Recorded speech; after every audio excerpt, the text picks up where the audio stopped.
नमस्कार, आज़ाद संवाद मीडिया में आपका स्वागत है। हम लोगों की आवाज़ रमेश पटेल। दलितों और पिछड़ों का इतिहास नहीं लिखा गया।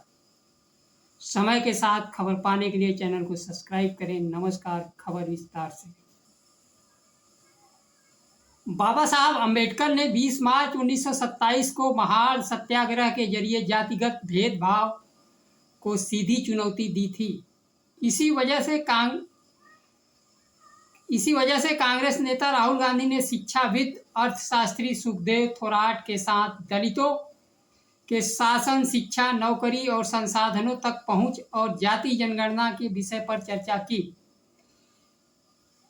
इस बातचीत का वीडियो सोशल मीडिया पर राहुल गांधी ने पोस्ट किया है, जिसमें वह जाति जनगणना के महत्व पर चर्चा कर रहे हैं। लोकसभा में विपक्ष के नेता राहुल गांधी ने कहा कि दलितों, पिछड़ों के पास जाति जनगणना का अधिकार संवैधानिक अधिकार है, लेकिन जनगणना न करके उनका अधिकार वर्तमान सरकार द्वारा छीना जा रहा है। उन्होंने कहा, गणना न कर आकर अन्याय हो रहा है। संविधान में सभी भारतीयों को समान अधिकार प्राप्त है और सबको बराबरी के साथ देखा जाता है, लेकिन सरकार बराबरी का अधिकार स्वीकार नहीं करना चाहती है।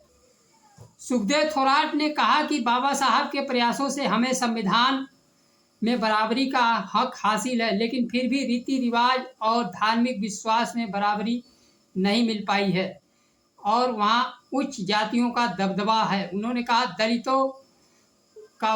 दलित उत्पीड़न के 2014 से 2020 के बीच 4 लाख मामले दर्ज हुए और हर वर्ष 14,000 केस सामने आ रहे हैं। इसका बड़ा कारण अनुसूचित जातियों का संसाधनों तक पहुंच नहीं है।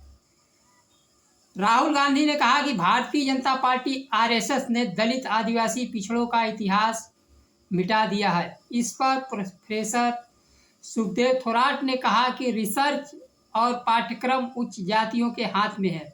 वे दलितों और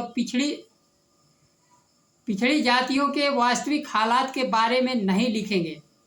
इसी वजह से महाराष्ट्र ने दलित साहित्य का नेतृत्व किया, जिसे बाद में उच्च जातियों को स्वीकार करना पड़ा। इसके जवाब में राहुल गांधी ने कहा, लेकिन यह इतिहास आज भी पाठ्यक्रम का हिस्सा नहीं है। दिल्ली में पढ़ने वाले छात्र छात्राओं को इस बारे में पता नहीं है। राहुल गांधी ने कहा, पिछड़ी जातियों को राजनीतिक प्रतिनिधित्व देने के लिए भारतीय जनता पार्टी इस समाज के लोगों को सांसद, विधायक तो बना रही है, लेकिन ऐसा प्रतिनिधित्व किसी काम का नहीं है, क्योंकि उनसे वास्तविक शक्ति छीनी जा रही है।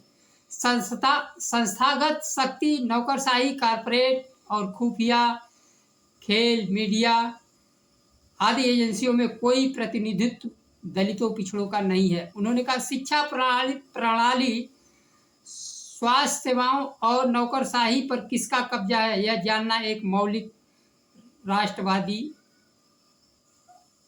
अभ्यास है।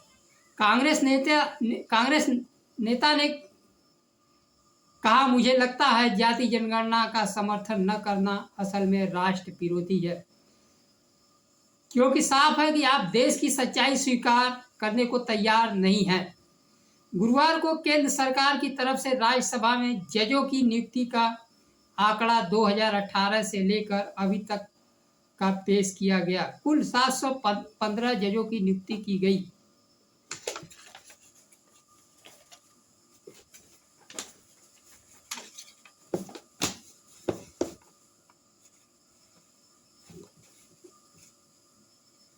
इन 715 जजों में 127 जज ही ओबीसी, एससी, एसटी समुदाय से आते हैं। केवल 37 जज अल्पसंख्यक समुदाय से आते हैं। बाकी 551 जज स्वर्ण समुदाय से हैं।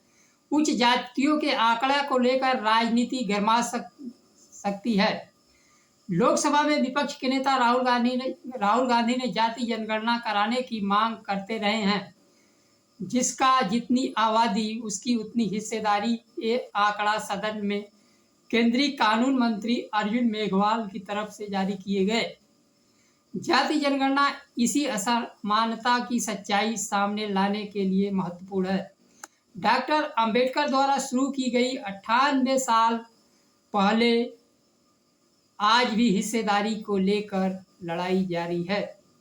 प्रोफेसर सुखदेव थोराट भारतीय अर्थशास्त्री, सामाजिक कार्यकर्ता एवं विश्वविद्यालय अनुदान आयोग के वर्तमान अध्यक्ष हैं। शिक्षाविद के साथ साथ अंबेडकर के विषय में वह विशेषज्ञ हैं। राहुल गांधी और प्रोफेसर सुखदेव थोराट के बीच बातचीत का केंद्र बिंदु जो है प्रतिनिधित्व, उसका आंकड़ा जजों के मामले में साफ दिखाई देता है। ओबीसी, एससी, एसटी संख्यक समुदाय की जनसंख्या के अनुपात में काफी कम प्रतिनिधित्व है।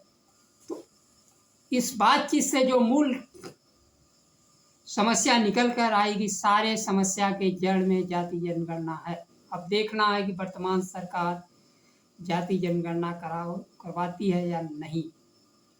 आज के लिए बस इतना ही। नमस्कार। जय संविधान।